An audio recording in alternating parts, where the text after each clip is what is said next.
Hello and welcome to my Restoration Druid guide for The War Within Season 3. The meta has shifted in a radical way, and the game has become even faster than it was in Season 2. This requires adaptation from a Restoration Druid's point of view, and here we are. If this guide is useful to you, I'd appreciate it if you leave a like and a sub to the channel. It helps me to understand the type of content you want to see. So let's jump right in. Restoration Druids have quite a few strengths and advantages.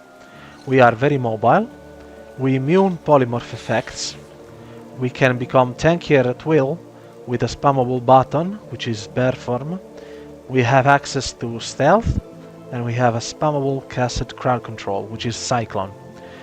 In terms of throughput, being a healing over time based class can be really powerful in Arena.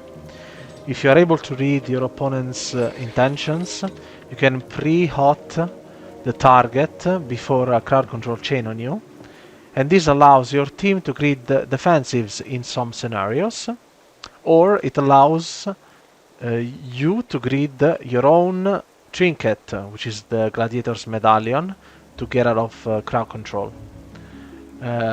We are one of the best healers to deal with melee teams because of our mobility. The pillar is our friend, and by power shifting out of roots and slows, the enemy melee cleaves will find it impossible to stick to us for extended periods of time. Last patch we also got a window of immunity to crowd control through the PvP talent Ancient of Lore. This is still extremely powerful, and its value cannot be underestimated. It is basically like the angel from Holy Priests, and this window is extremely powerful if you know how to use it well. Having access to stealth also means that we are the only healer in the game that is able to drink while being stealthed. An invaluable asset for battleground blitz or RBGs, and it is also a strong feature in Arena. That said, keep in mind a more experienced team will stop you from drinking in 3v3 through AoE effects. The way you can easily stealth and drink is through pressing your drink button, and then you press the prowl, because you can do that. Pressing prowl while sitting down for a drink will not stop the drink. So you're effectively stealthed while drinking to full. Restoration Druids have quite a few weaknesses. Being a healing over time effects based specialization means two things in particular. We are very weak to swaps. A friendly target with no HOTS active is a vulnerable target. Our mastery dictates that we need 2 or 3 globals to place healing over time effects on a target before we do any significant healing. This is very amplified in a fast-paced meta, like this one. The second very important thing to keep in mind is that we are very weak to purge effects, especially considering that with this season's gear, mastery can almost triple the healing we do on a target. If we compare no HOTS versus full HOTS plus Symbiotic Bloom on a target. Fire Breath from Evokers, Kleptomania from Mages, Greater Purge from Shamans, Cleave Trank Shot from Hunters are the worst ones to face, especially when it's multiple of the Purge classes on the same team. A common example would be Hunter plus Devastation Evoker, which is a very popular comp, especially last season, but it's also really strong this season. Another example would be Demon Hunter plus Evoker. A third example would be a melee cleave with a Demon Hunter plus a Preservation Evoker on the enemy team. Another weakness is that we are unable to heal heavy cleave efficiently. We excel at healing 2 targets, but we are bad at healing 3. That's where positioning comes in. Outside of Ancient of Lore, we need to be mindful of our position, so we are able to heal our two partners efficiently. There are quite a few important add-ons for any healer. Let's start by talking about Weak Auras. Weak Auras is definitely the most important add-on in your arsenal. You can track your important buffs, you can track enemy CDs, you can track when a healer is drinking, when you drop combat, and so on. I'm displaying right now all the weak auras that I'm currently using. This is the one I see when the enemy healer is drinking. This one is also very useful, and shout out to Gizmo. It allows me to track the Soul of the Forest healing overtime effects empowered HOTS on my raid frames. Then I'm tracking if I'm missing Mark of the Wild buffs on my party. I also track totems like this. And I have 3 different group of weak auras that are from the Skill Cap Discord, which serve different purposes. The crafts buffs I'm tracking right here, which are the important buffs from my own spec. Then I have buffs and debuffs currently active on me, which could be either externals from my team or my own buffs and debuffs, which would be my defensives. Then I have this bar right here, which allows me to track the enemy offensive cooldowns that are currently active, which is the most important bar for healers. Then I made this weak aura myself to show if I have placed a symbiotic relationship buff on my team or not. Then I have this, which allows me to see combo points regardless of which form I'm in, which will turn useful. I will talk about why later. And that's about it. So weak auras are extremely strong. The possibilities are endless. As I've shown you before, you can even highlight your nameplates to better show enemy totems, which is this weak aura right here. You can search all these weak auras on the website wago.io. So weak auras are definitely the best add-on by far, and it's not close actually. Then we have Omni Auras, which is great to highlight important defensives that your team currently has active on your raid frames, and to show your nameplates and arena frames crowd control effects in a better way. It highlights dispellable CC on your raid frames and all CC on your nameplates, which is the way you can see, for example, here that I'm cloning this target.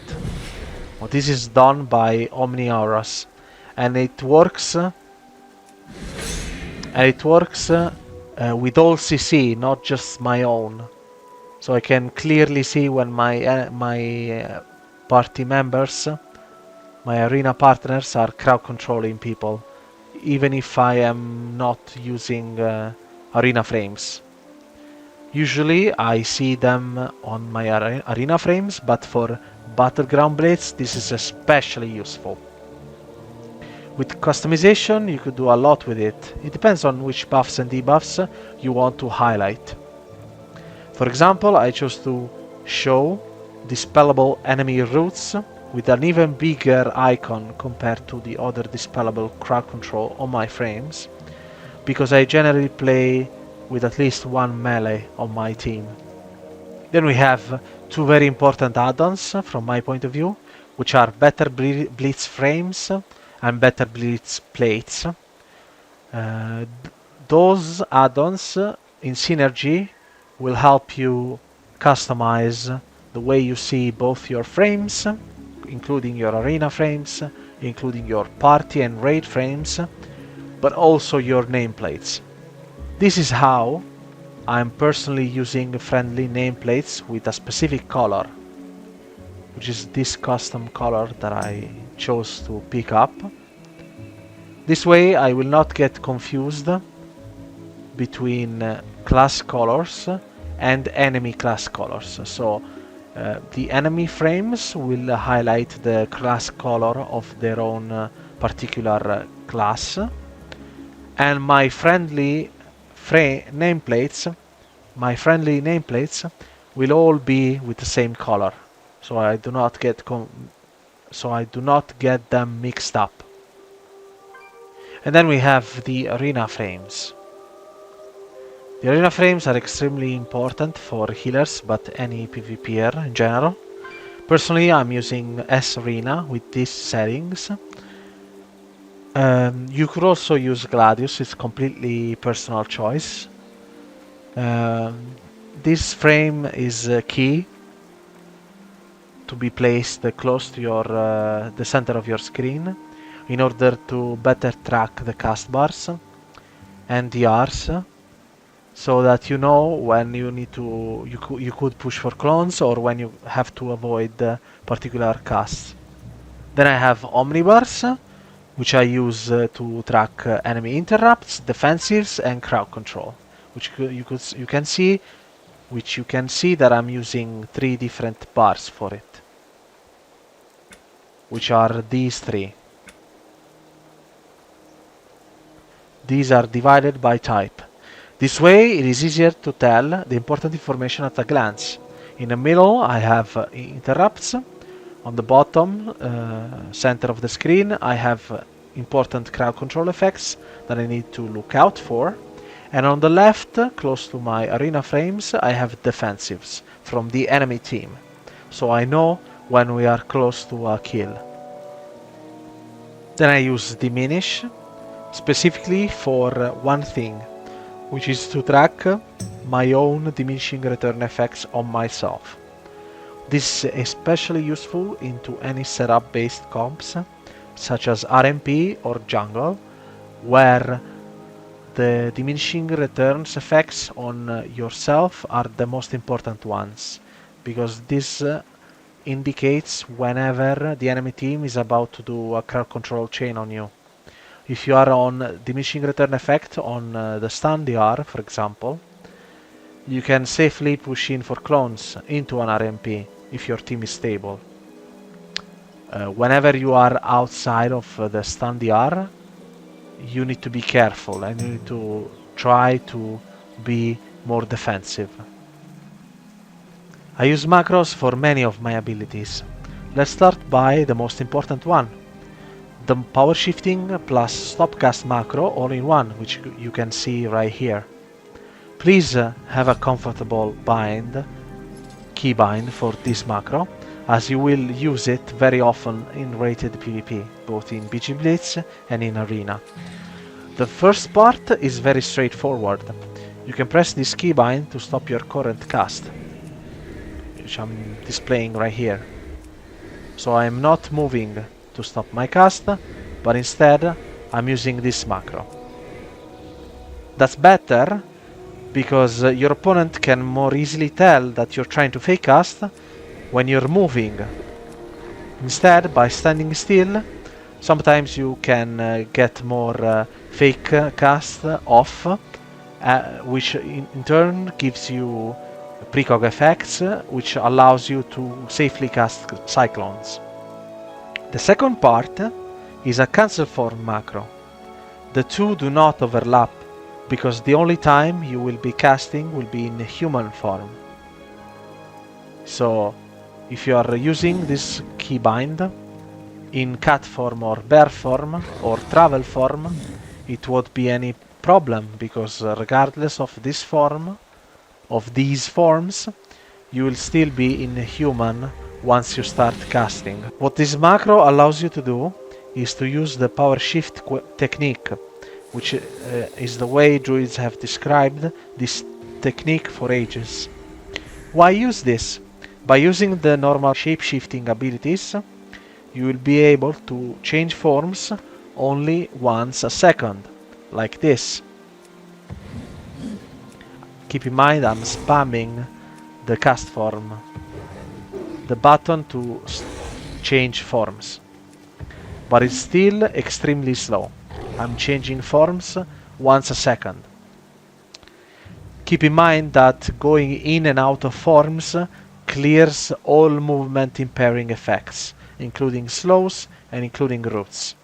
This is key. Let me show you how this technique works.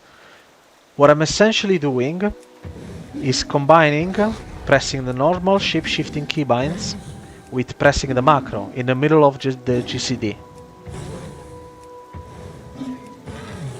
This allows me to shape-shift twice as much compared to normally what you would be able to do without the macro. So this also means that in turn you are getting out of slows and roots twice every global cooldown. This is tremendously powerful in any scenario, and it is the reason why I say that druids are very mobile. With this technique you can kite any melee when you're running around pillars. The only way to lock you down is if you are in the open or you are in a stun setup. So now we can talk about the other keybinds. The first thing to note is that I have a stopcast button in all my forms. This is made so that if I'm casting in human form, I can press my form twice to instantly stop cast and then go into bear form. This is especially useful if I see a rogue trying to shadow step kidney me, or any other class look at me while I'm trying to cyclone one of their mates. If I see it coming, I can instantly react and go bear form instead of having to wait the cast to go off, which is really bad in PvP. Sometimes you need to instantly react to what's happening around you. So that's the way I can do it with a single button, and I can instantly go into bear form. Then I have 3 different keybinds with a macro to focus the arena 1, 2, 3 partners. Then I have 3 different macros to instantly focus the enemy team, so either arena 1, arena 2 or arena 3. Then I have 1, 2, 3 macros, which I use in many of my keybinds, for stuns, for cyclones, for dispel for friendly targets. So at player is myself, and then I have party 1 and party 2, which are the standard macros to instantly react faster to what's happening, and to be able to keep healing while also cycloning the enemy team or trying to stun the enemy team. For the same reason, I have Skull Bash, which is my interrupt effect on arena 1, 2 and 3. This is done so that I can instantly kick without having to target and then kick, or focus and then kick. This is just faster. Then I have a macro that allows me to ping for my team whenever I'm placing a vortex on the ground. This way they can see where the place where the enemy team will be pulled back whenever they get out of the vortex. I also have 1, 2, 3 roots for basically whenever I'm not using Ancient of Lore, because without Ancient of Lore in Tree of Life you can instantly place a root. I mean, Entangling Roots is instant cast. Then I have player Innervate, so that I never press Innervate on other healers, especially useful in BG Blitz, but it's also useful in some scenarios in Arena. Then I have a macro for food whenever I try to drink. With this macro, basically allows me to drink regardless of the type of drink that I have in my bags, between those two. So if I have mage's food, this macro will prioritize mage food. If I don't have it, then I have my food that I have right here. You can replace this one with whatever drink is currently the best, or whatever drink you have in your bags. The stat priority for this season is very straightforward. We want to maximize mastery in every slot, including engineering risks, which are pure mastery, while having a balanced stat allocation of versatility and haste. You want to avoid crit like a plague, because of the 150% crit healing modifier for PvP. For crafted items, you can craft all the jewelry pieces and all the offset pieces. In the artifact cloak, you want to place the mastery gem, which is this one, the pure energizing fiber. For the secondary stats, I chose to pick one jewelry piece with haste mastery, which is this one, and two pieces with versatility mastery. This is balanced by the fact that the tier set this time around has a lot of haste, as you can see. For everything else, you want to use versatility mastery crafted offset pieces, while using a crafted offhand weapon with Dark Moon Ascension embellishment on it, which is this one. And then every other piece with versatility mastery with the wrists from engineering, which are pure mastery.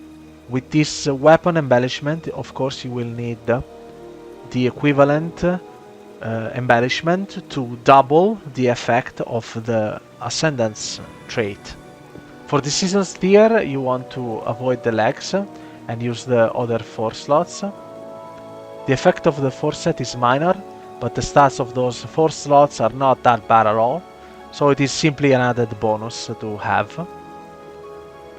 The juicy part, though, is the 2 set bonus of the Wildstalker tier set. Symbiotic Blooms will trigger more baseline, and consuming a clearcast effect with regrowth instantly place 2 symbiotic blooms on targets. The second part of this 2-piece bonus is unfortunately bugged. A regrowth, wild growth, or efflorescence has to be present in order for this effect to activate it instantly. In Arena, this means usually that the first regrowth will not activate this effect, but the second one will. To benefit from tier the most, it is key that you find windows mid-game to go behind a pillar and cast regrowth with double life blooms active on your team through this talent right here, which is rampant growth. This allows you to spread the regrowth on your team while being outside of line of sight of the enemy, so you're not afraid of being interrupted on regrowths. And at the same time, you're also getting symbiotic blooms active on a target. It is also key to keep life blooms going to maximize the clear cast procs, which are the fundamental aspect of the 2-piece bonus. In fact, you only gain clear cast from life bloom ticks, so you just have to maximize the uptime of those 2 healing overtime effects, because you can keep 2 life blooms up at all times with most Restoration Druid builds.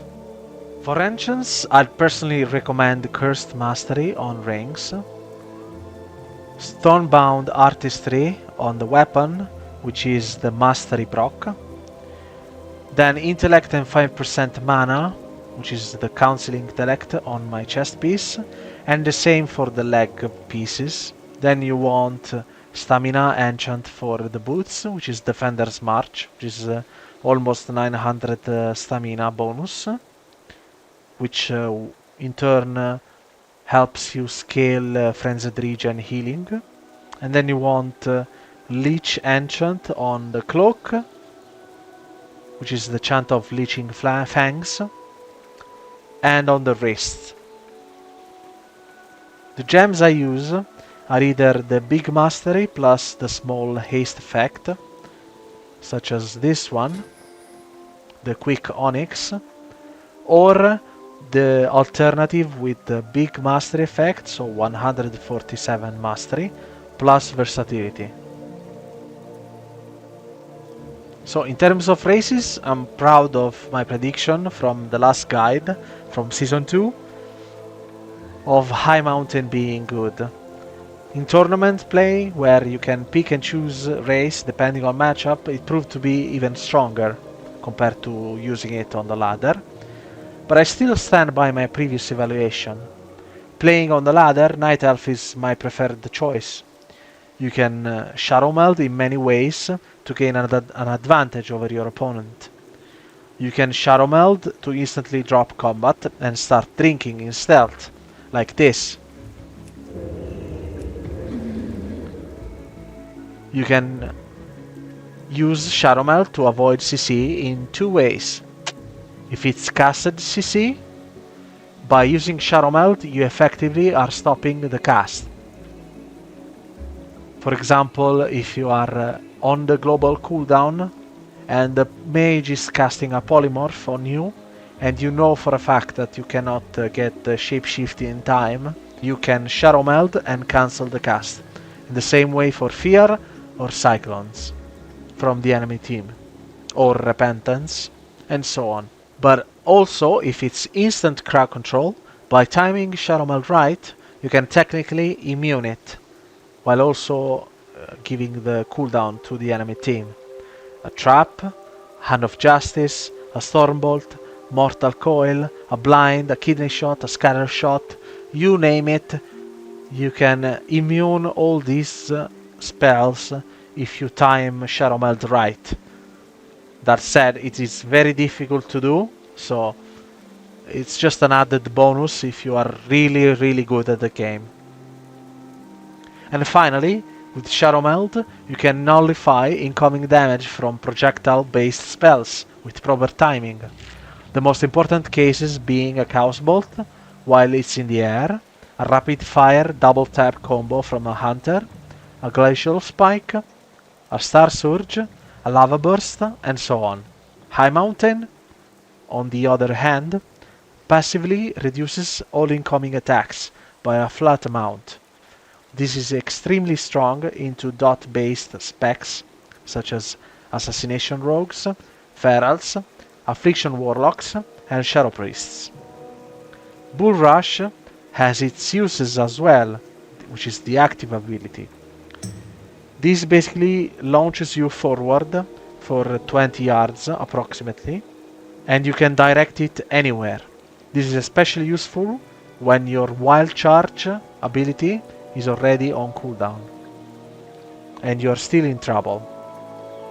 I would say High Mountain is a solid option for Shuffle, but for BG Blitz, 3v3 Arena, Night Elves are still kings.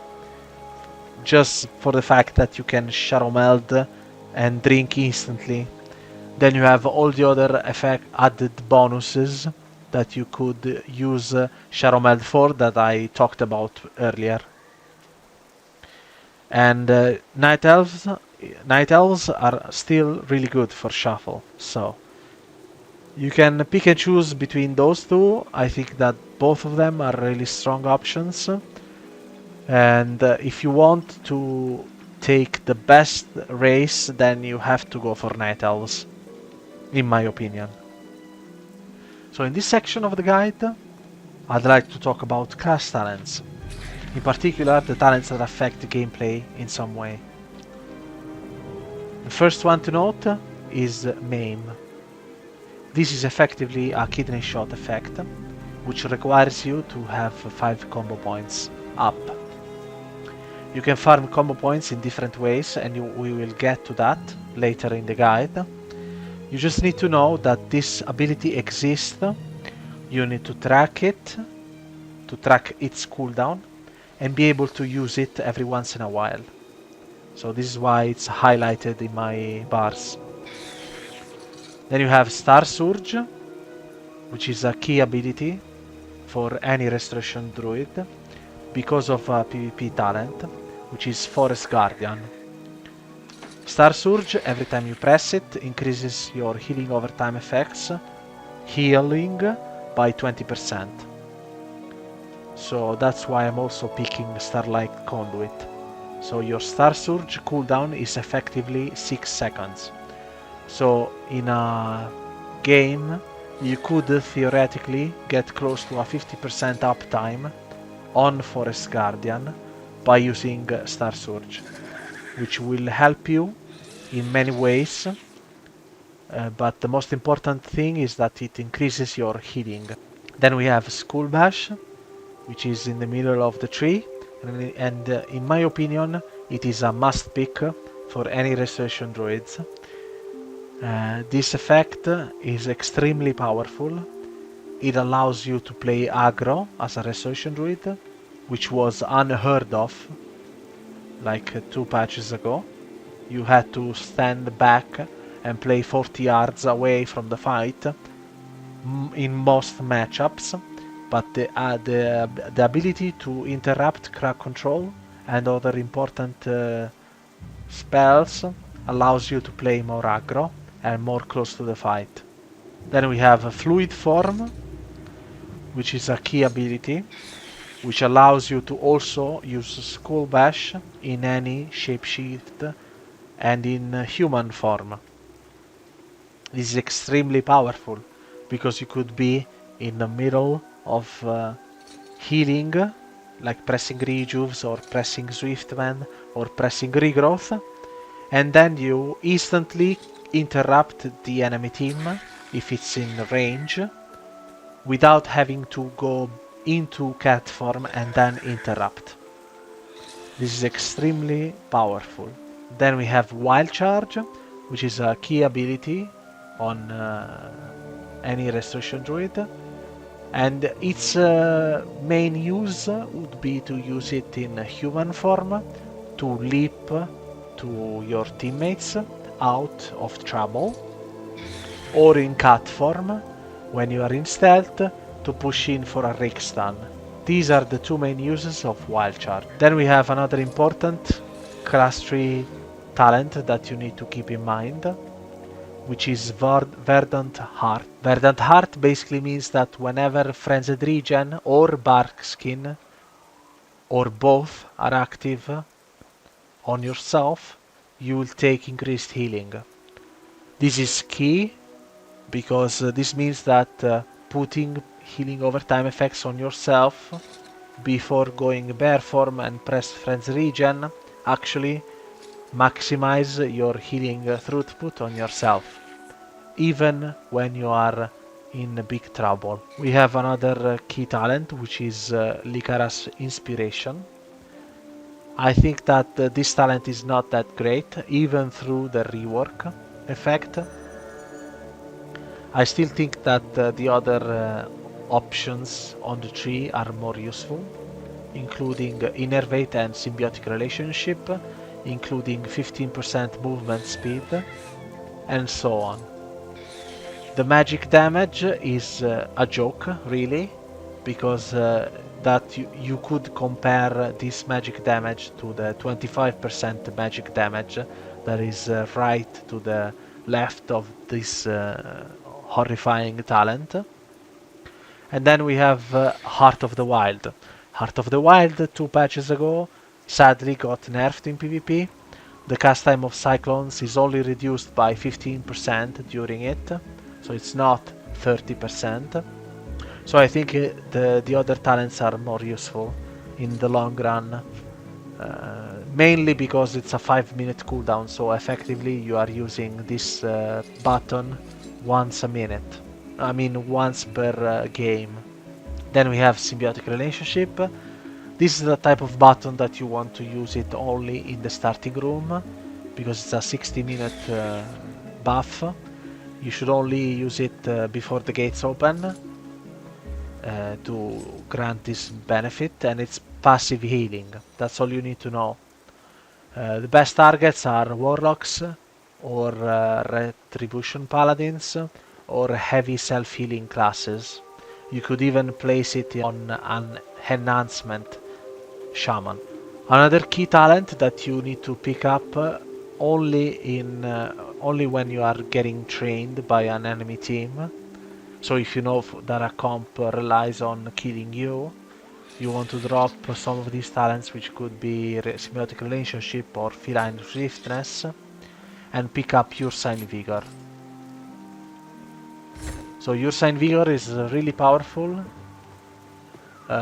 if you are getting trained, because this also further empowers your Frenzied Regen, which scales from your maximum health. So it's percentage based health. So the stronger and the higher the HP, the more the Frenzied Regen will heal for.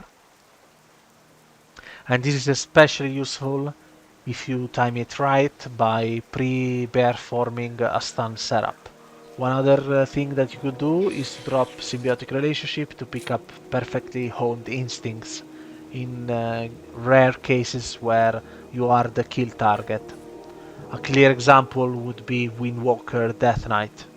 That's the type of comp that really likes to train druids down. The last thing I want to talk about in the class tree is whether or not you are picking Mighty Bash or Incapacitating Roar.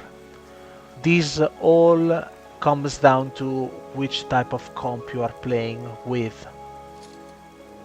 So if you are playing with a comp without poly DRs, because this is a polymorph effect basically, it's on the same DR I mean, then you want to use Incapacitating Roar.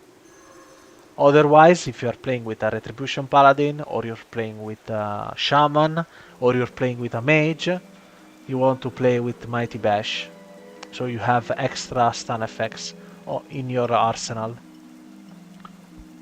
I think that generally speaking you will be playing with the Mighty Bash. It's my preferred choice anyway. And if you want to try Incapacitating Roar, go ahead. The best use of this button is if you are trying to Cyclone the enemy healer. You can force a clone by Incapacitating Roar the enemy healer first, so that they are not able to react to the cast.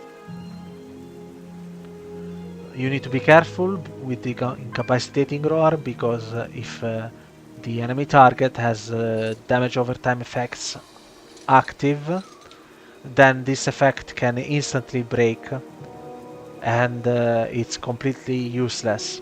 It's actually worse than useless, because you also gave the opponent a free diminishing return effect. Another honorable mention into melee cleaves is Typhoon. With Typhoon you can effectively knock the melees away from you, and so in some maps you could knock the melees below the ground. So for example, into the new Goblin map you can Typhoon and knock melees out of the platform. Blade's Edge is currently not available, but in Blade's Edge you can knock melees below the bridge, out of the bridge, so below. And you have quite good uses of Typhoon in BG Blitz, especially in Avrati Basin, but also in other maps, where you can use the Z-axis to knock enemies out of the fight, just with one knock. So in terms of class talents, the standard build that I would recommend is this one. You have options to change these two talents this time around, depending on matchup. You could pick up Typhoon whenever the enemy team is full melee, so you want an extra knock to deny their uptime. Or if you want to have an extra ability to interrupt enemy caster casts. With the only exception of any evoker, because they can, with the hover, Typhoon will not interrupt their cast bar. Then, as I said in the previous guide, you can pick up a Monkey form into Death Knights to wild charge their Death Grip.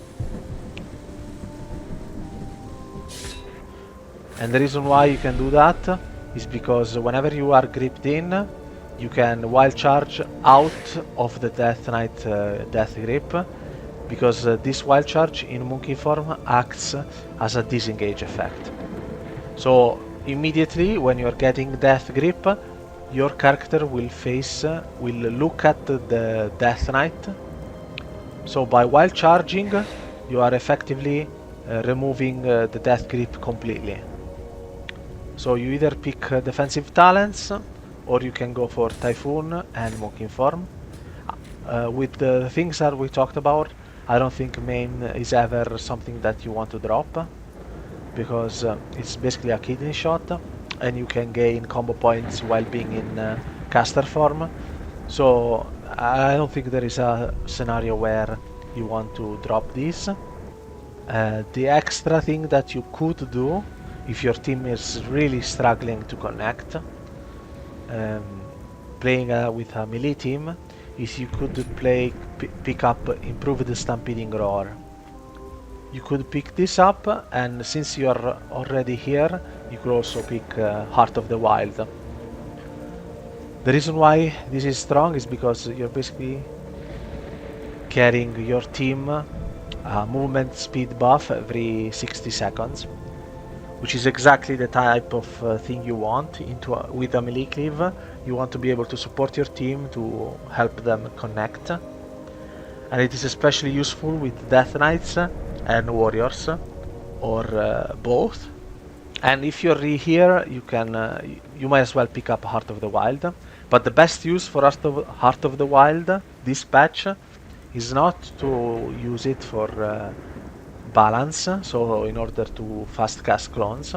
The two best uses for Heart of the Wild this patch is to gain combo point to Maim Stun, the first one, or you can use it as an extra defensive cooldown for yourself when you go into bear form. So Heart of the Wild bear form is extremely strong. You're gaining extra stamina on it, and you can cast Frenzied Regen twice. Keep in mind that since it's a 5-minute cooldown, you only get to use it once a game. Following up on class talents, I'll explain the talents from the spec tree that you need to keep in mind whenever you're playing Restoration Druid. The first one is undoubtedly Soul of the Forest. Soul of the Forest is your bread and butter for burst healing. Your Swiftwind will increase the healing of your next regrowth or rejuve by 150%, or your next wild growth by 50%. In Arena, you will only use this effect on regrowths or rejuvenations. This stacks with your Nature Swiftness, so your regrowth can be extremely powerful, like a full lay on hands effect, when you have both of those effects active. Then, as I talked about before on the tier set section, Rampant Growth is a really key talent, which means that whenever you are pressing regrowth, this effect will also cleave on the targets that have a life bloom active right now. Another important talent that you need to keep in mind is Grove Tending. Grove Tending means that you are also putting an extra healing over time effect, which counts for your mastery upon a target when you press Swiftwind. So you are effectively gaining 2 healing over time effects when you press Swiftwind. You are gaining this plus a Symbiotic Bloom. Another key talent that you need to keep in mind is Tranquil Mind. Tranquil Mind is key for this season because of the tier set. This allows you to stack your clear casting twice, so you can cast Regrowth twice in a row if you have the procs, which means double the effect of the tier set, ideally. Then we have Master Shapeshifter. Master Shapeshifter is a key Restoration Druid talent, which allows you to regenerate a portion of your mana from using spells that are not linked to your healing directly. So either your Moonkin abilities, your bear form abilities, in this case Iron Fur, or your cat form abilities, in this case your finishing moves with 5 combo points will regenerate a lot of mana. This is key in 3v3 and BG Blitz because it allows you to sustain for a little bit more. I would say you can get 20 to 25% of your mana, of your maximum mana every game from this, or more, depending on how often you can go in cat form and use your combo point generating abilities. Generally speaking, if it's a really high-paced game, especially in 3v3, you will be able to get 2 to 3 maims cast off, depending on the length of the game, and most of the mana regeneration will occur through Star Surges, because that's one of the ways you can also trigger Forest Guardian, and with a 6-second CD on Star Surge, you can gain quite a ridiculous uptime on this PvP talent, and also regenerate mana back through Star Surge. This is basically 7.5k mana to cast, and it regenerates 30k mana. So the net positive is 22.5k mana every time you cast Star Surge, which is half a rejuve, so it's not really insane compared to Maim Stun, but you mostly do it to gain the benefit of the healing over time effect bonus healing. Then we have something that most people might not notice on Restoration Druid, which is Wild Synthesis. Wild Synthesis is a key talent into purge teams, especially heavy purge teams. This effect gives you an extra wild growth healing over time effect on your team every time you cast trance. This includes the trance that spawn from Tree of Life or Ancient of Lore. This buff does not scale with mastery, does not count for mastery, I should say, but the healing is not the important part. The important part is that it's a trash buff active on your team that can protect your more important healing over time effects from the enemy purges effects. So this is why this is key into those teams. The healing is decent, but it's not the greatest. So most of the times, if you are playing into a team that wants to purge into you, you will use this talent. But it is not a mandatory lock-in every game. If you are facing a team that does not have that many purges, for example a melee cleave with a disc priest, so the priest can still purge but he's focused on healing first, then you can pick other talents in this tree. You could pick reduce the cooldown on an S. You could pick regenerative Heartwood, which further empowers your Iron Bark, which is the main defensive that you can place on your team. Or you could play with Dream State. Dream State is another very interesting cooldown, talent, which allows you to regenerate all your CDs, provided you are able to fully channel a Tranquility.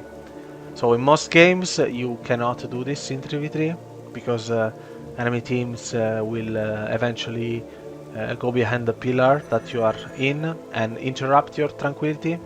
So into most good teams you will gain 2 to 3 ticks of Tranquility, so it's basically a 12-second reduction in most games. But whenever you can gain the full benefit, it's really strong, especially in dampening.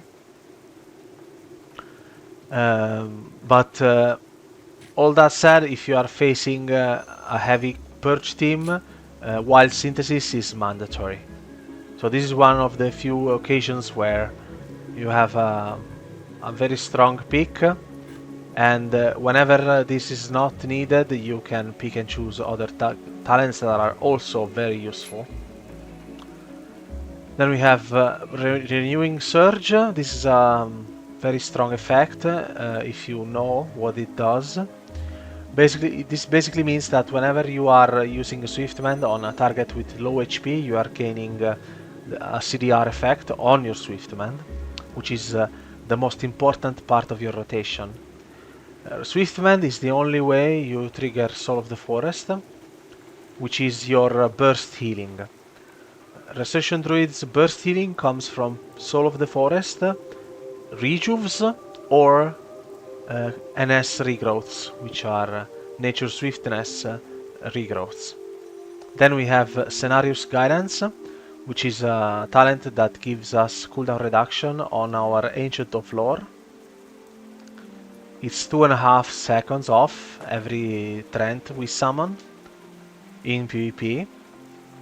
And this is a key talent because it changes our gameplay a bit. So what you want to do with the Grove Guardians is you want to always have the cooldown rolling when you have Ancient of Lore on cooldown. We will talk about cooldown trading later, but all you need to know is that because of Scenarios Guidance, you want to prioritize Ancient of Lore over other cooldowns. And as soon as, if you have 3 stacks, let's say at the start of the game, you want, as soon as the enemy team is popping cooldowns, you want to use Ancient of Lore. And immediately after that, you want to start putting Grove Guardians on cooldown. So you are gaining the most amount of Grove Guardians possible in between Ancient of Lore. This way, your Ancient of Lore will be available as much as possible during the game. This is why this talent is important to know. Okay, so now we can talk about the most important talents in terms of throughput. The first one is the bait here, in regards to Verdant Infusion over Prosperity or vice versa. So last season I recommended you guys to go for Prosperity because of tier set, because remember that the old tier set was giving us free healing over time effects, and the fact that you could gain extra Soul of the Forest was giving me an edge compared to Verdant Infusion over other Resurrection Druids. But this time around, because of tier set, again, so because of the new tier set, I have to say that Verdant Infusion is the superior choice once again. And the main reason is very simple. So the tier set right now, as I said in the tier set section, gives you a chance, and the reason is very simple. So the new tier set, as I said, is bugged right now, and the only way to activate it, the clear cast portion of the 2 set bonus, the only way to activate it is if you already have a regrowth, wild growth, or a fluorescence upon a target. So if I only have life blooms, let's say, and I gain a clear cast effect,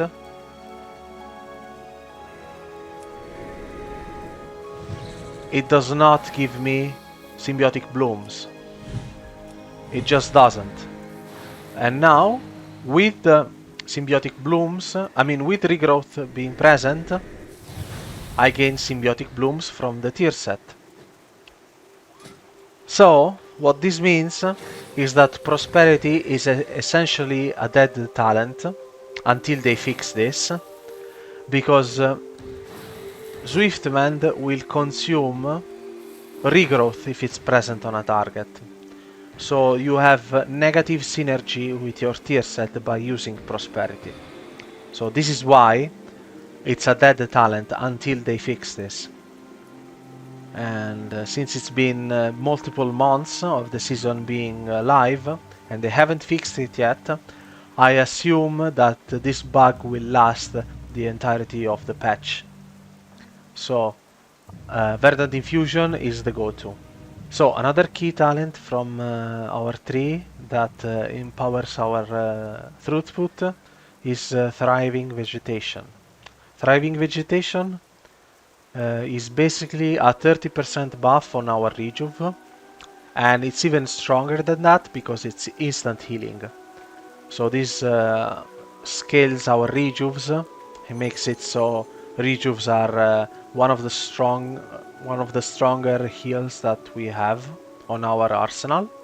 The regrowth part is also very relevant because of tier set and because of what we talked about earlier, and this further increases the healing of rejuves when you have Soul of the Forest active. Remember, you are gaining 150% buff on your next rejuve when you are using Soul of the Forest, and this includes the instant healing from Thriving Vegetation.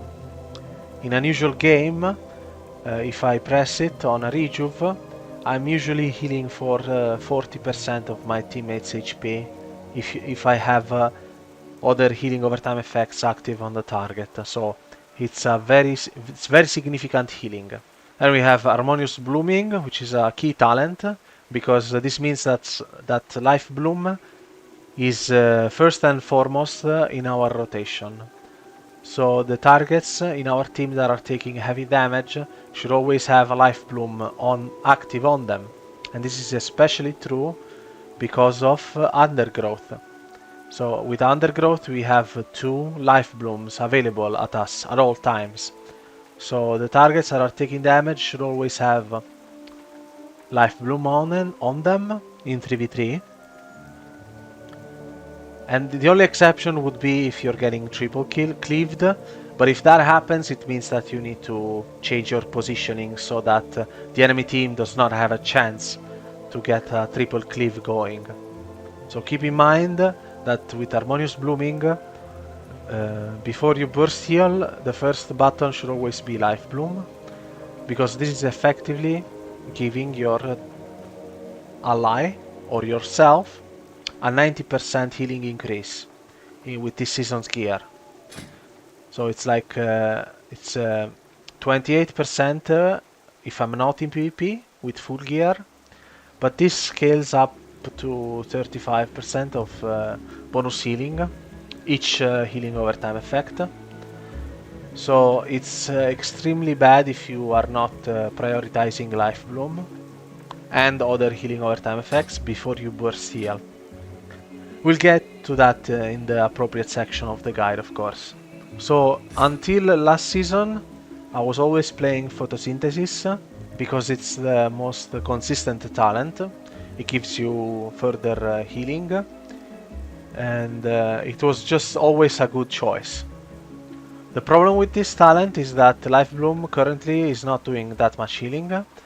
It's mostly a trigger effect for our mastery and a trigger effect for our clearcast procs. But most of the healing is coming in from Symbiotic Blooms and our empowered healing over time effects and NS regrowth.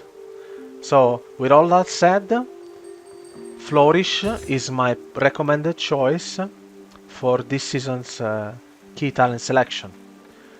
This is an extremely powerful extender of your HOTS, especially whenever you are coming out of Ancient of Lore, because whenever you are using Ancient of Lore, you just applied all healing over time effects on your team, including wild growth and regrowth. So now I am extending all these HOTS, and I'm further extending them with Verdant Infusion.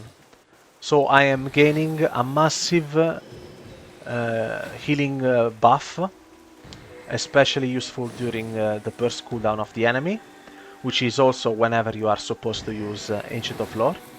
So this combo is extremely strong for two reasons. The first one is that the throughput that you're getting during the flourish window is actually very strong, and you can sustain your team during a crowd control chain just through HOTS. And the second reason is that by extending the HOTS on everyone, you are gaining a somewhat of an advantage in terms of mana efficiency over your opponent. And this is even more relevant because of the fact that this is just a 1 minute cooldown, so you can press it quite often. The best way to use it is, as I said, after a Ancient of Lore window, right after, because you know for a fact that all your team just got full HOTS, or close to full HOTS, and you can do it every time. An added bonus would be to extend the Scenario Ward with it. By extending it, you can basically have Scenario Ward up until you have Scenario Ward back up out of cooldown. So you have Scenario Ward active for basically 30 seconds straight, thanks to Verdant Infusion. So you're gaining 10 seconds plus 6 of Flourish plus 4 with Verdant Infusion. So by the time the Scenario World ended, you already have it back up in this particular window. And just the fact that you can extend your HOTS is valuable enough by itself, but you also gain the benefit of the tick rate being empowered for 8 seconds. So I think this is the correct choice, especially in this meta, where you actually need an extra cooldown to press to face the burst windows of your opponent. Like sometimes Ancient of Lore is not enough, because maybe their burst window is longer, or sometimes Iron Bark is not enough. They can just kill through sometimes. So having an extra cooldown to juggle is very strong in this really fast meta.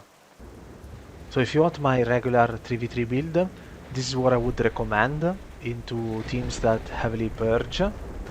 As I talked about it previously in the guide, this is the only optional talent in this row, and you can either pick Dream State or Regenerative Heartwood, depending on the enemy team. I would say that if you're facing teams that cannot instantly stop your Tranquility, this is the superior choice. And if you are playing into, for example, Preservation Evokers that can instantly blink CSU, or mages that can instantly blink CSU, then you have to pick this instead, because you will not be able to gain the full benefit from Dream State. So for Shuffle you have more options.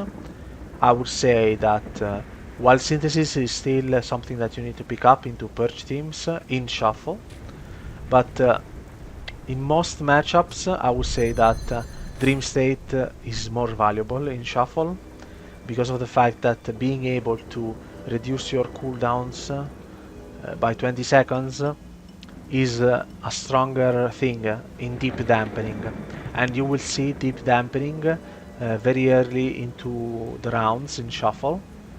Like by the time the 3-minute mark comes in, you're already at 40 to 45% dampening, and in this scenario where all your healing is heavily reduced, being able to get your tree back up, or your Iron Bark, or your skin, or your Flourish, or your NS 20 seconds earlier can be the difference between you winning a round or losing a round. So the only exception would be if you're fighting, for example, a Devastation Evoker on the enemy team or a Preservation Evoker in the lobby. Then I would still pick Wild Synthesis because it helps you with the struggle against the Fire Breath and other heavy purge abilities. Other than that, you are removing Master Shapeshifter 100%. You can either pick Liveliness or Reforestation, even though for Ancient of Lore this is nerfed. You actually need 8 casts of Swiftmend in order to activate Ancient of Lore. So for Shuffle specifically, there is also an experimental build that some people in the community have been using that I want to talk to you about. Flourish is still something that you want regardless because it's very strong with this meta. But what people have been experimenting with is actually dropping Cenarion Word for Abundance. In the same way, you want to pick up Early Spring and dropping Ancient of Lore with this particular build. The reason why this is effective in Shuffle is because the enemy team is not as coordinated as in 3v3. So in some matchups you will not gain the most benefit from running Ancient of Lore, which is the immunity to crowd control effect. And therefore, in this scenario, you can be very greedy with your healing throughput. You are still running Wild Stalker even if you're playing with Incarnation Tree of Life, and that's because of Implant plus Regrowths being very strong. In this type of matchup, you are also dropping Waking Dream in favor of improved regrowth because you're playing with Abundance. With this build, what you're effectively doing is to focus on your regrowth healing while prioritizing your rejuvenation first.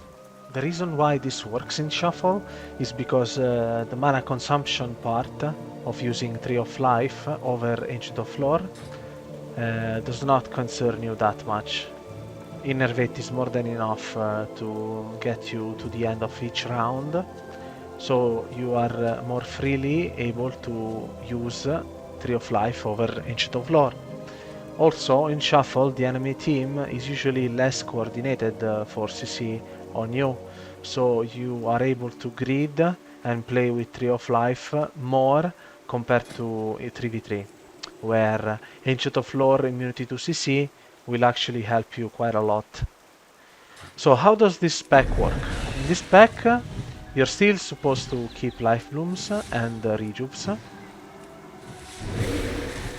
By doing this, you're stacking Abundance stacks, and you're gaining a massive crit buff and mana cost reduction on your regrowths. This is combined with improved regrowth. So with 4 to 5 stacks of Abundance, you're basically guaranteeing your regrowths to crit. But the most important part is most definitely the cast time. You're getting a bonus in terms of how fast you can cast those regrowths. And keep in mind that I am outside of PvP. So if you have close to 30% haste, which I have in rated PvP, the cast time of regrowth can go even below 1 second, which is very good. Keep in mind that you're supposed to go behind a pillar and cast regrowth twice. So the faster you can do that, the faster you're outside again to heal your team. And with a fast enough cast bar, you can actually try to more easily fake the enemy team and get precog procs to cast more regrowths. With this build, regrowths actually are a good casted heal once again. Mainly because you are reducing the mana cost through rejubes being up and through the increased crit. So this is all to say that during Incarnation you should still prioritize as the other builds. You should still prioritize keeping up life blooms and rejuves on the targets that are taking damage. But regrowth is more empowered. And during Tree of Life, your regrowths are actually very strong. So that's all you need to know about this build. So in terms of hero talents, I would say that this season is extremely straightforward. Keeper of the Grove got outscaled pretty hard this patch. The tier set being extremely dogshit does not help. Keep in mind that this effect would be mediocre if it wasn't nerfed in PvP. And it is nerfed by 66% in PvP. Both of those effects. So it's completely trash tier. So, the only choice this patch, regardless of your content choice, so whether you are playing BG Blitz, 3v3, 2v2, Shuffle, you name it, in PvP, Wildstalker is the only option. The Wildstalker bonuses this time around we have already talked about, but you're basically gaining free HOTS, which also scale with Mastery. I will briefly talk about the key talents that you need to remember. The first one is Lethal Preservation. Whenever you dispel something and your dispel goes on cooldown, you will gain a combo point. This is good whenever you have to be extremely defensive and you still want to gain combo points somehow in order to be able to perform a maim stun every once in a while. This is basically a kidney shot, we have already talked about it during the guide, and Lethal Preservation further enables you to gain combo points while playing safe. Then we have Bursting Growth. Whenever you have Symbiotic Blooms active on a target, you have this effect present. Whenever you cast a Rejuvenation on a target with Symbiotic Bloom, you gain some healing on 3 targets. The same thing happens whenever Symbiotic Blooms expire. This is also the same effect that you gain on the Forset bonus. So Symbiotic Blooms have a 35% chance to trigger Bursting Growth, which is this talent. So the more Symbiotic Blooms you have active on a target, the stronger Bursting Growth healing gets. Implant is the other important talent, which is casting Swiftmend or Wild Growth will immediately apply a Symbiotic Bloom on the target. This means for Wild Growth, because this is new for this patch, this means for Wild Growth that the target will gain a Symbiotic Bloom, but not all 6 Wild Growth targets, just the first one. So I'll briefly talk about the PvP talents. Not much has changed since Season 2. I'll briefly talk about the key ones that you need to juggle depending on matchup. The first one is Ancient of Lore. Ancient of Lore is the baseline pick, and you should always play with it, with one exception that I will talk about it in the builds section. You just need to know that if you're playing this setup, Ancient of Lore is mandatory. And the same can be said for Forest Guardian. Forest Guardian gives you much needed extra throughput, and it allows you to be more free, and it allows you to class clones more freely than before, because this small effect it actually matters a lot when you're trying to Cyclone. So if you get a Cyclone off, you have 1 extra second on your HOTS, and it is the difference between your team not having any HOT available and your team having a little bit of HOTS left whenever you are done with cloning for setups. So this is a mandatory pick as well, in my opinion. And then we have the only slot that is very flexible. The default choice should always be High Winds because of the range on Cyclone being very strong.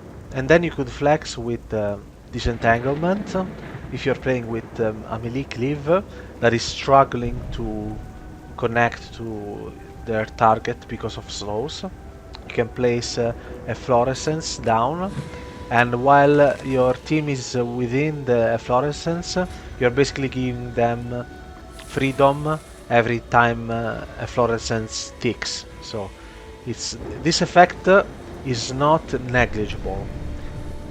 The best use for this ability is to be placed under an enemy paladin consecration that permanently slows your team. But there are also other uses for this, especially when the enemy team is trying to kite around pillars. So another important talent that you need to keep in mind for this third slot is Deep Roots. Deep Roots can be the difference between you winning or losing shuffle lobbies or certain matchups in trees if you're playing with casters especially.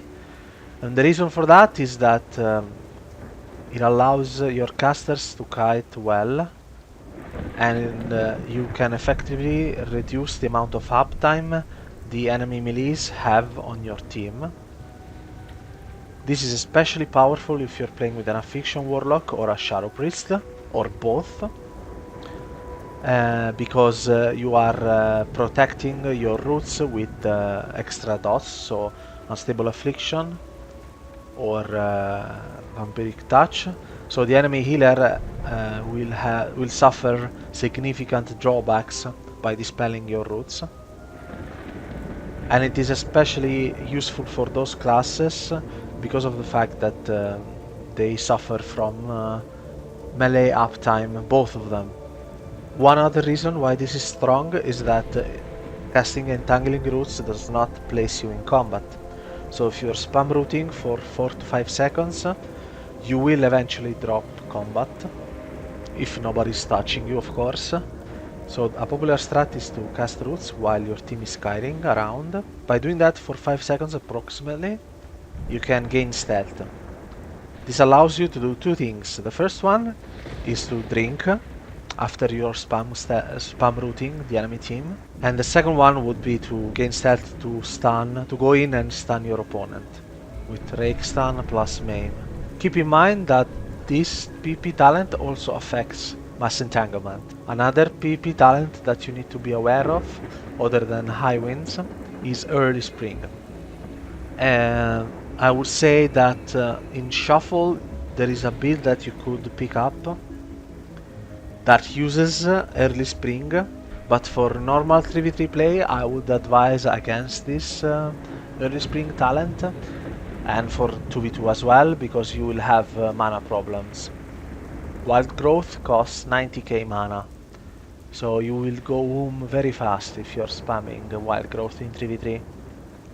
So this technique only applies really to shuffle, because you do not care as much with mana. Tireless Pursuit is also another option that you could pick in order to gain some mobility. I would say that this talent lost some value compared to Season 2. They actually nerfed this talent. It used to be you retain up to 40% of the movement speed, so you're effectively in travel form in combat when you were leaving a cat form or travel form for 3 seconds, but now it's only 25%. So it's still good, but it's not as good as before. I would say that I'm only picking this PP talent into Windwalker DK or Warrior DK, the teams that really like to kill Restoration Druids basically, because this PP talent is still good to kite melees around pillars with the Powershifting technique. So the hardest part about learning Restoration Druid is most definitely the rotation and how to maximize globals, as I've already talked about it during the guide for Season 2. Mastery is the key part of our spec. Every time we apply a different hot on a target, we increase the healing that we do on this target. Mastery, since Season 2, has diminishing return effects. So, the most important part of your mastery is applied when you have 5 to 6 to 7 HOTS present on a target. Any more HOTS doesn't make that much of a difference, but the first 6 to 7 will make a big difference actually. So keep in mind that this is outside of PvP, so in full gear this season you can get up to 34 to 35% mastery for each HOT.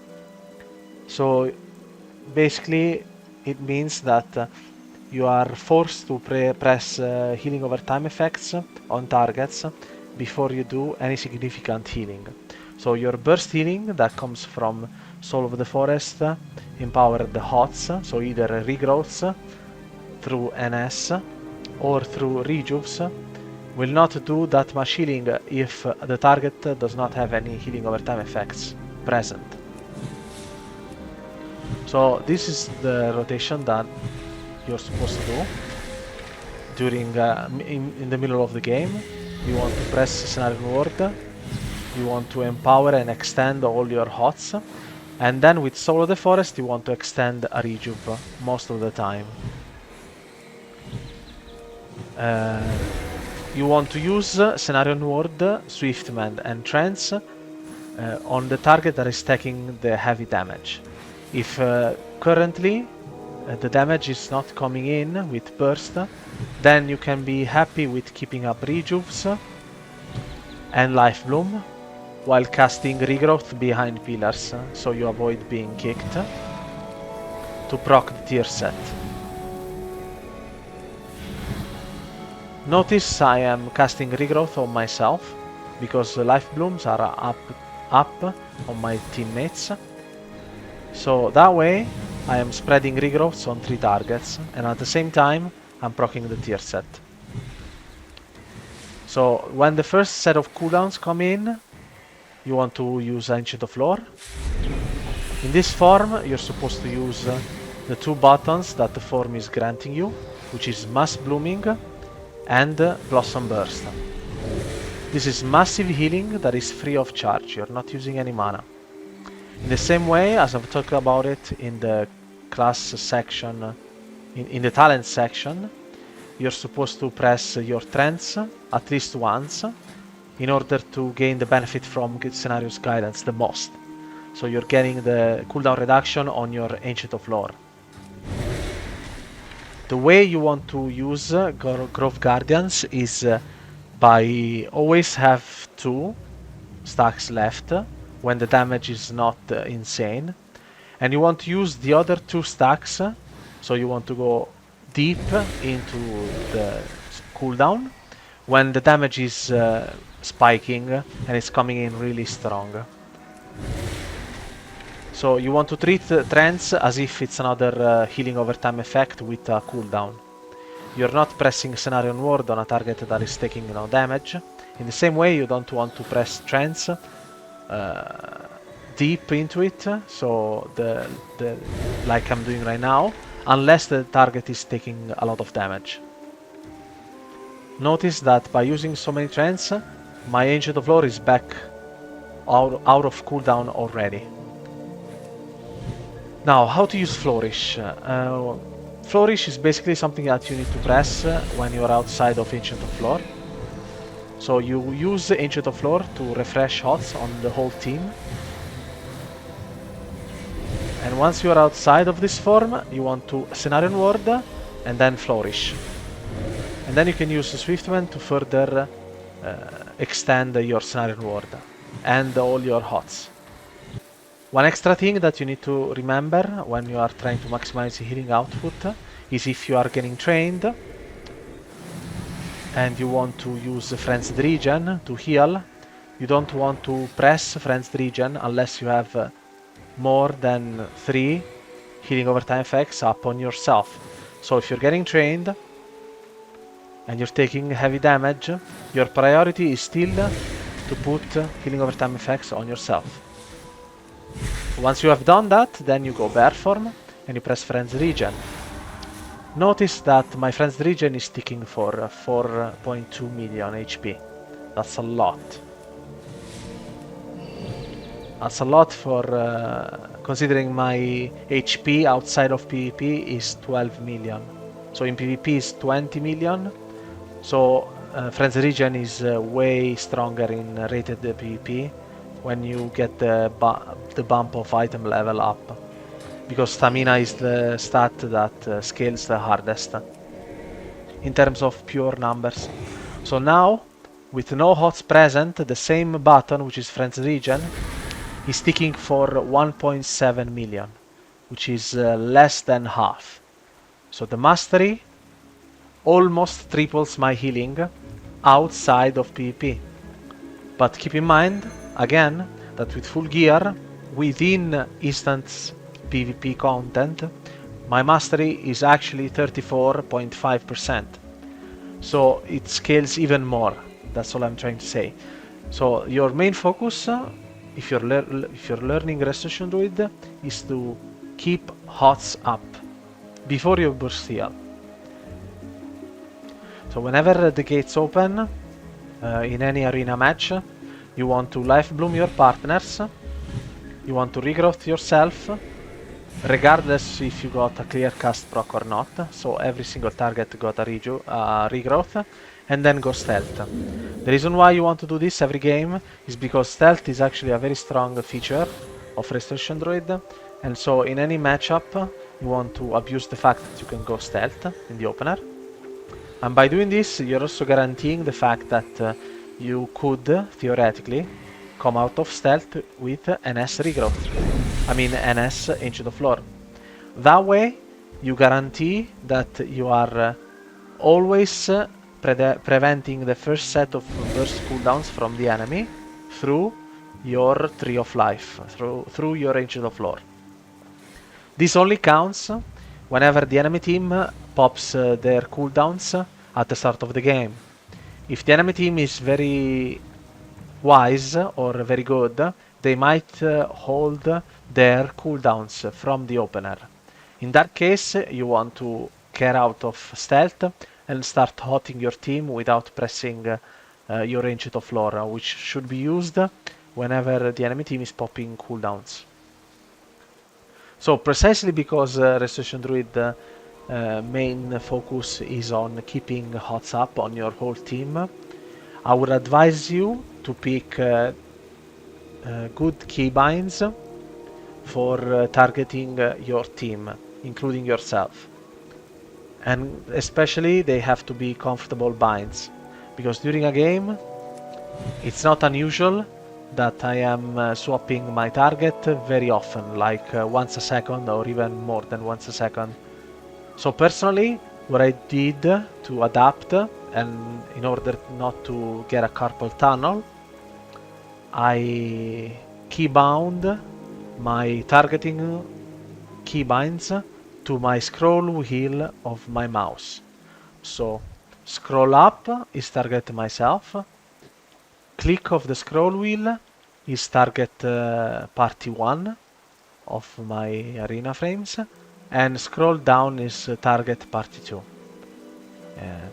You can customize these binds however you want. Just keep in mind that they have to be comfortable binds, so that you can press them while also pressing your rotational abilities. So that's why I chose to place those keybinds on my scroll wheel of my mouse instead of my keyboard. In regards to damage rotation, not much has changed since Season 2. You still want to start Surge on cooldown, and you want to cast clones whenever the opportunity comes in to CC the enemy team to assist your team with pressure. The ideal scenario is with Cyclones, half the game your team is playing 2v3. That's the ideal scenario. Not only you are able to Cyclone the enemy healer, but you could also Cyclone the DPS to avoid some of the damage. So that's part of what you need to... that's part of the globals that you need to consider whenever you don't need to spam heal for 2 seconds. One extra thing that you could do is to push in whenever you are safe, to farm combo points on your cat form, so so that you are able to do a full combo point main stun, which not only is a kidney shot effectively, so a 5-second 5-second stun, but it's also a way to regenerate a lot of mana. So by doing this kidney shot, quote unquote, you're also gaining 175k mana back. So in my opinion, this patch, the only thing you're casting is Star Surge in terms of damage. You're not pressing Starfires, you're not pressing Wrath. Only Star Surge and Cyclones. Then you want to push in whenever the game allows you to. So both in terms of how much pressure your team is on, and by the fact that you have defensives left. Then you want to push in and farm combo points in order to be able to do a main stun eventually. One popular thing I like to do is to push in while having Ancient of Lore ready. I push in, I farm enough combo points, I main stun, and then I go 3. So the enemy team doesn't have that much time to react to the fact that I pushed in order to swap to me. So ideally that's how you want to play it. And then when you don't have Ancient of Lore, let's say you already pressed Bark Skin, so you only have Trinket left, then you want to play defensive. You don't want to expose yourself to farm combo points. Cycloning is a very difficult concept to learn right on Restoration Druid, and this is because of the reasons we've talked about during the guide. Healing over time effects are your bread and butter. So whenever you are in CC, your HOTS are falling off and you fall behind in terms of healing. The team that plays with a Restoration Druid that has no HOTS up is a very vulnerable team in terms of being soft targets. So this brings me to the topic of cycloning. Cycloning should be something that you do in the middle of the game, whenever you know for a fact that the opponent does not have burst cooldowns, so offensive burst cooldowns up. The worst thing you can do as a Restoration Druid is try to cycloning at the start of the game, because you know for a fact that all the offensive cooldowns from the enemy are available to them. So in a competent lobby, what happens if I try to cyclone at the start of the lobby is that I get kicked on the first cast, then I get CC out of it, because during the lockout I cannot press NS Ancient of Lore. So that's part of the reason why cycloning should be done in the middle of the game, not at the very start. The only exception is if you are in stealth and you can isolate one of your targets because they are close to a pillar, let's say, and you go in for a rake stun, you go behind the pillars so the enemy team is not in line of sight of you, and during the stun duration you go for a cyclone. That's the only exception in the opener. If that cannot happen, you need to keep cycloning for after the first burst window of the opponent. You want to focus on healing first. The reason why this is so bad, if you try to cyclone in the middle of the game, if you try to cyclone at the start of the game, is that after you get kicked, then you get CC'd out. For example, if you play into Rogue Mage, the mage can instantly CS you, and after the 5-second lockout they can kidney shot, blind, polymorph. So that's what I'm trying to say, that they can lock you down for a long period of time, and it's never worth it to try to cyclone at the start of the game, regardless of the enemy team. Cycloning is very powerful, and with experience you will know when you can grid for clones and when you can't. But as a guideline, I would say that if the enemy team does not have offensive cooldowns up, by using healing over time effects on your team, then you can usually try to go for Cyclones when the enemy team does not have big offensive cooldowns.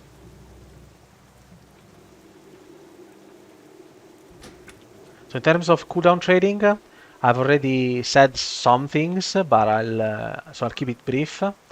As I said, at the start of the game, you want to prioritize life blooming, pressing a regrowth, and go stealth.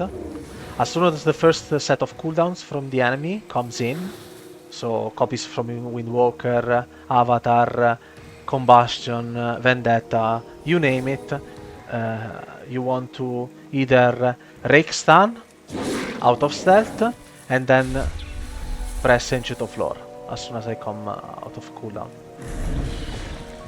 So you press Rake Stun and then you go Ancient of Lore. So you are able to heal the burst that is coming in. Once you are out of this, you can press your other HOTS and then you want to flourish and extend all the HOTS that you applied through Ancient of Lore. This is the most amount of healing that you can do. The next set of Flourish can also be in Ancient of Lore, but you can also split those cooldowns depending on the matchup. You don't have to press them every time. I am giving you an example of those two cooldowns being pressed back to back, because usually the enemy burst window is longer than the 12 seconds of Ancient of Lore. For example, Death Knight Hysteria, which is their main cooldown, which is a 20-second cooldown. Well, when that happens, you have to extend your HOTS whenever you come out of Ancient of Lore. This is especially good because if you do it right, then you are getting CC'd while Flourish is up. If you can do this technique correctly, usually you can grid some defensives that you would otherwise have been forced to use, because Flourish by itself is a lot of healing. When you come out of Ancient of Lore, at least 1 to 2 symbiotic blooms are present, then you're also using Scenario Ward, and then you Flourish. So the amount of healing over time effect healing that is present on your targets is really high whenever you are done with Ancient of Lore. So that's why I like to pair those cooldowns. But for example, there is another matchup where I do not do this, and specifically into RMP teams. Into RMP teams and other teams that really like to kill in setups, then I have to be really greedy with my cooldowns, and so I have to split my cooldowns up. So for one go, I can use Ancient of Lore. For the next go, I can use Flourish, and maybe Iron Bark as well. And for the third go, my teammates' defensives have come back up, at least ideally. So that's the way you can juggle the defensives from your and throughput cooldowns overall for your team. Instead, if you're getting trained, you want to have a different approach. So because of what I've taught you, you're supposed to Ancient of Lore at the start of the game to deal with the first set of cooldowns. But what many teams like to do is whenever you are out of Ancient of Lore, they like to go Restoration Druid, because they know for a fact that you do not have this cooldown. In that case, on the first stun, you want to press Bark Skin. If the enemy team has a lot of damage, then they might proc Well-Honed Instincts as well as your Bark Skin. After that, the next set of cooldowns, if they're still trying to kill you, should be Trinket, Iron Bark yourself. If you're getting trained, why not just use Iron Bark on yourself? And something else that you need to juggle is Renewal. You want to use Renewal as if it's a big defensive cooldown. And the reason for that is that it is out of global cooldown. So you can press this while pressing other abilities. And this is extremely strong because, as I said before, one of the flaws of Restoration Druid is being swapped too. So if you're getting swapped too, I assume that you don't have many HOTS present on you. And the renewal can give you the time that you need to have the globals to hot yourself up before you go bare form and press friend regen. That's the idea.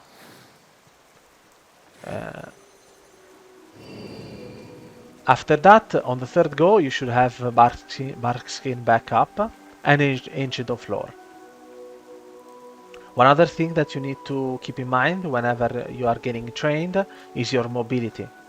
You have two buttons that are very strong to move around.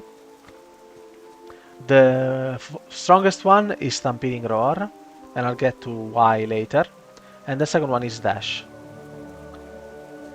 Another thing that you can do when you are being trained is use Wild Charge defensively, close to your allies. So what you can do is whenever the enemy team is close to you and they want to go you can Wild Charge away to one of your teammates, like this.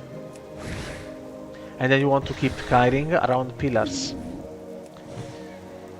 The best way to survive as a Restoration Druid is to abuse your mobility around pillars so that you can shave melees and enemy team. So you can shave enemy team away from where you are. So that's where the power shifting technique that I showed you comes in. So that you are not able to be slowed while you are kiting. And this is precisely why Stampeding Roar is the stronger version of Dash. Both of those give you 60% movement speed, but with the Dash, notice what happens.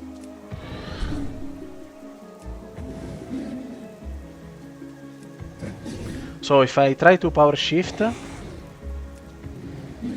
the only time where I gain the movement speed buff is in cat form.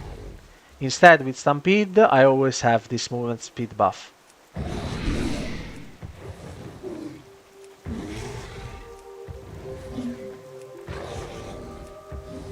So I'm able to kite my opponent way more efficiently with Stampeding Roar up compared to Dash. Personally, I only use Dash at the start of the game to gain a better position whenever I rush in stealth, because I know for a fact that I'm fully utilizing Dash. And I save Stampeding Roar either for myself to survive if I'm being trained, or for my team, which is usually at least one melee, to help them connect to the opponent. Also, if you're trying to kite the enemy team, you can use Vortex to keep them in place, while also trying to go behind a pillar and kite them. Another good use of Vortex is into mages or warlocks or windwalkers or monks in general, when you expect them to use their teleport or their blink effects, so that you negate their movement cooldown.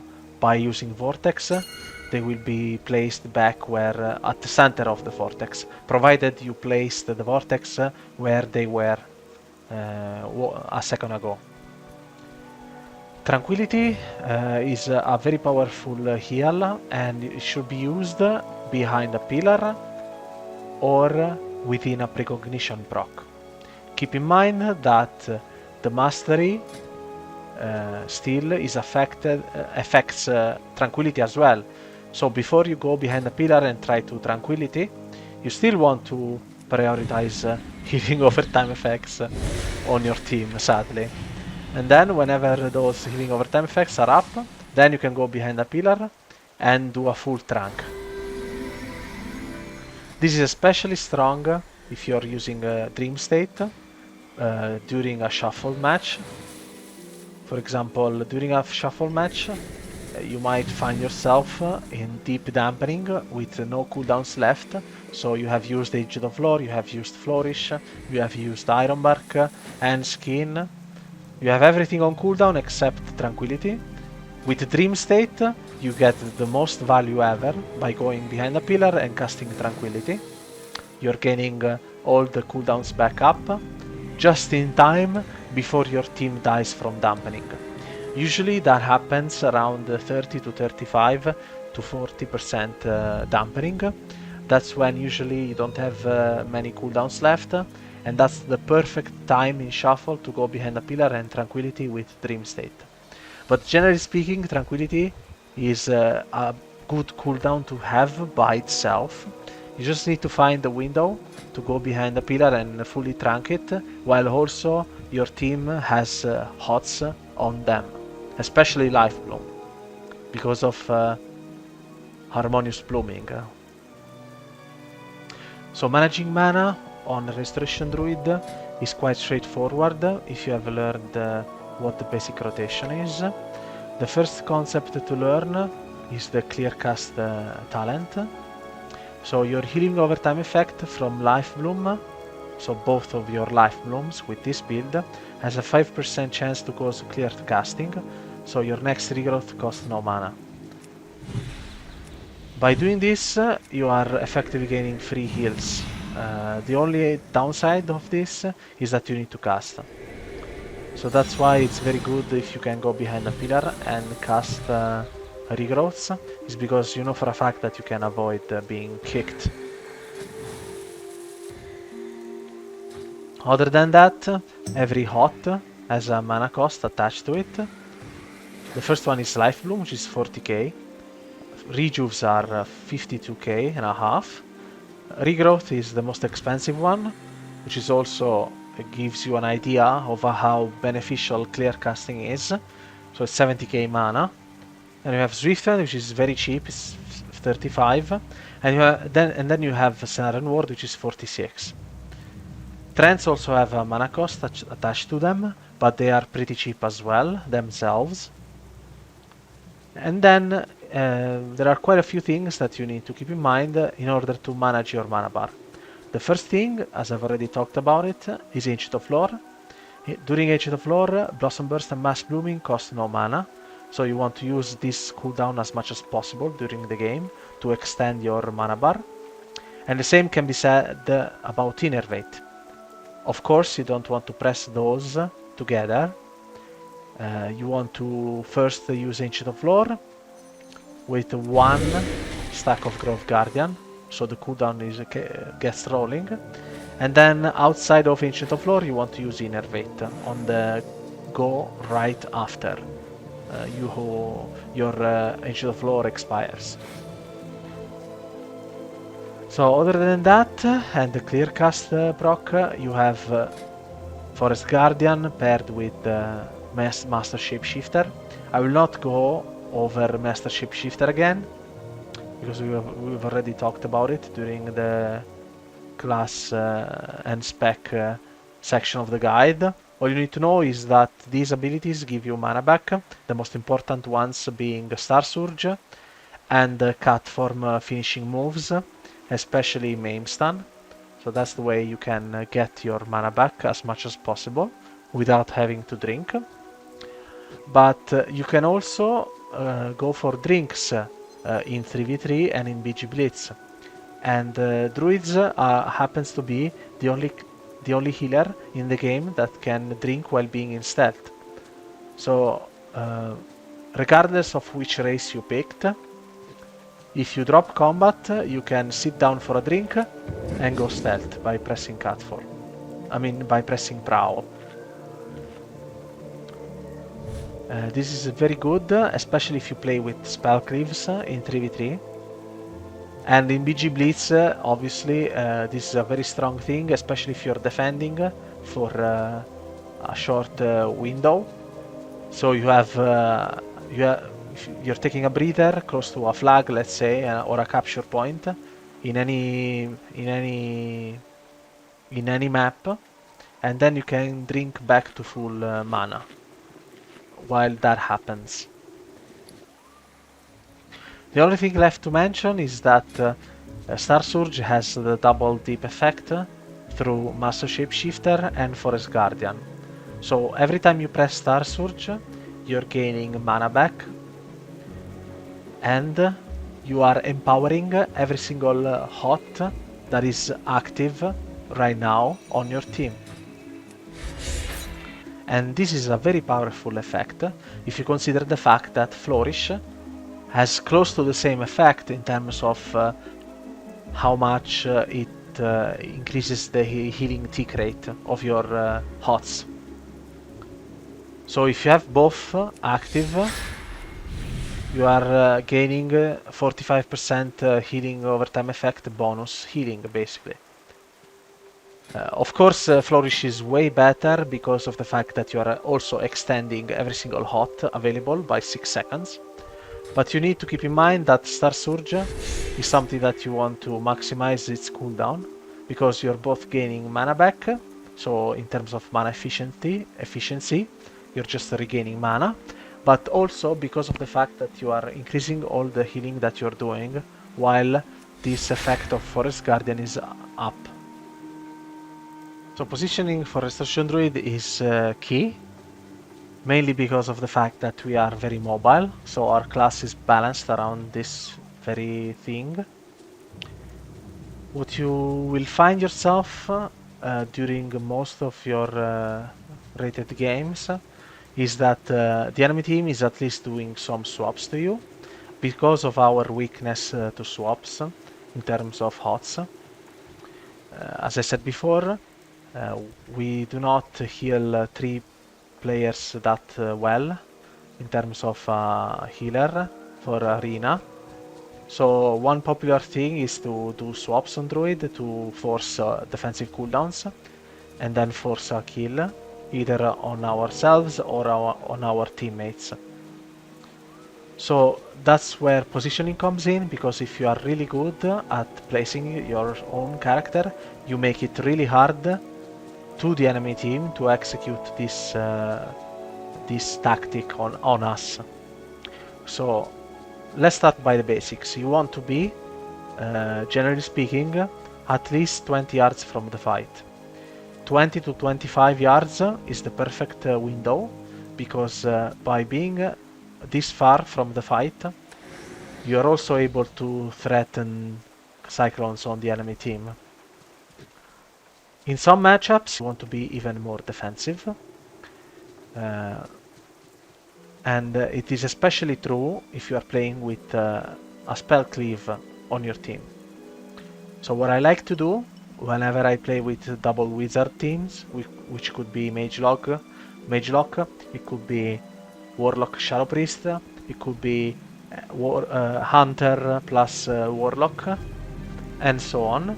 If I'm playing with double caster, I like to be 40 yards away from both of them, so that we assume a sort of triangle formation. Depending on matchup, I can also get closer to the fight, especially when I'm trying to Cyclone. But generally speaking, when you play with a caster team, you want to make it hard to the enemy team to do swaps, either from one of your teammate, let's say he's here, to the other teammate, and to yourself.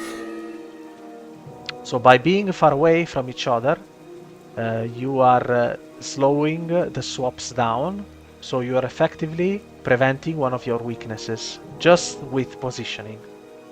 So now I've talked about how you want to position yourself, so let's say 20 to 25 yards from the fight, away from your teammates, regardless of what comp you're playing.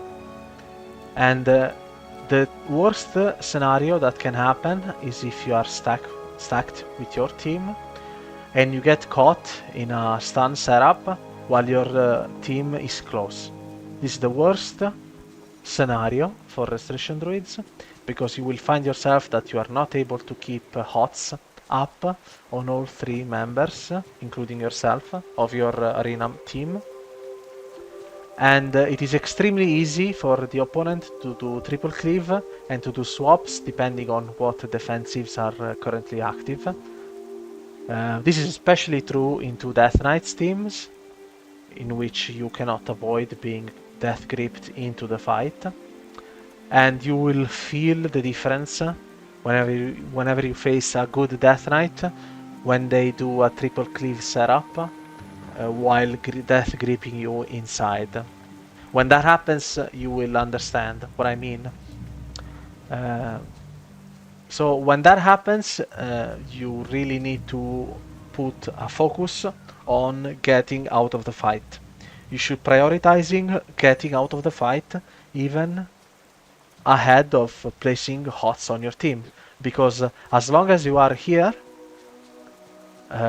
you will constantly lose a lot of defensives the longer you stay close to your team. So the best way to avoid this, the best way to get out of this scenario is to press Stampeding Roar and getting out of the fight. That's the best way to get out of danger. The second best way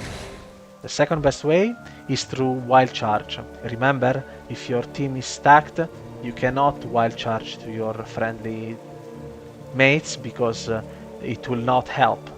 So one thing you can do is to just cut form away from the fight, cut form Wild Charge away from the fight. Or you can Stampede, and if all else fails, you can always try to edge the floor. And if all these tools are not available, then you have to press defensives on all three your teammates, and then start to power shift out of the fight. This is definitely something that you actively need to avoid with your own positioning.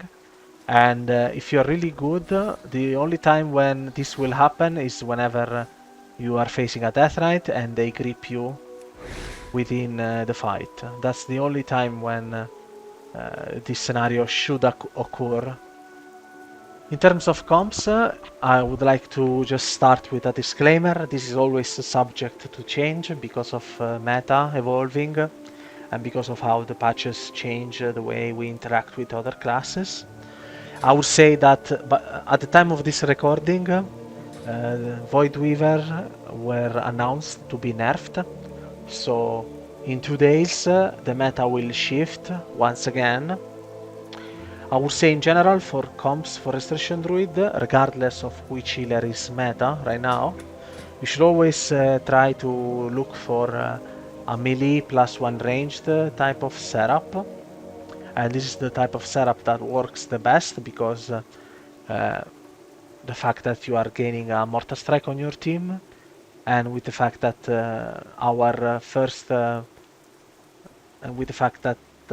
one of our win conditions is mana, even with this patch, because of the fact that we can Shadow Meld, Stealth Drink, then inevitably one of our win conditions is obviously going for mana win. And also because double wizards right now is not the greatest, because of the fact that Mortar Strike is such a strong effect.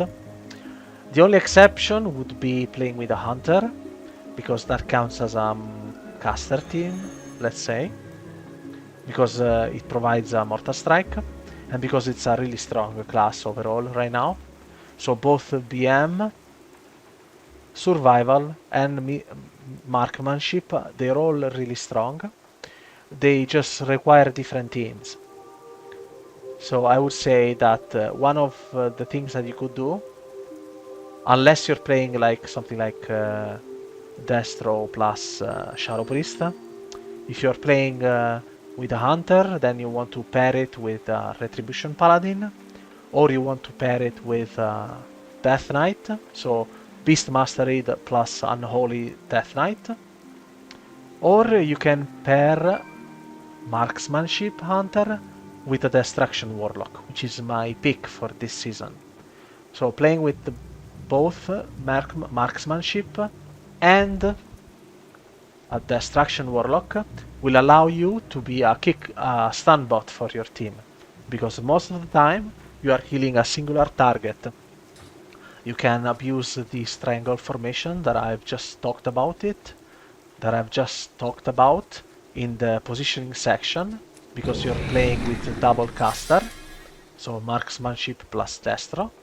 You also have a mortar strike effect in terms of marksmanship, and you are basically doing the stuns in your team.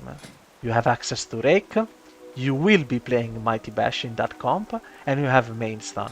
So you have all the tools that you need to help your team assist with a kill setup.